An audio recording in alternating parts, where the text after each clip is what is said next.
जगामध्ये खोटे बोलणारे कोण असतील तर ते शेकापचे जयंत पाटील आणि जितेंद्र आव्हाड हे दोघे जण आहेत।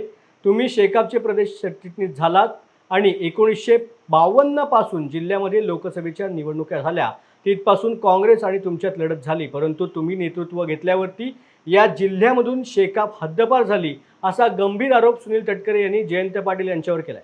माणगाव तालुक्यामधील मोरबा येथे काल महायुतीचा अर्थसंकल्प मेळावा आयोजित करण्यात आला होता। यावेळेला सुनील तटकरे यांनी हा आरोप केलाय।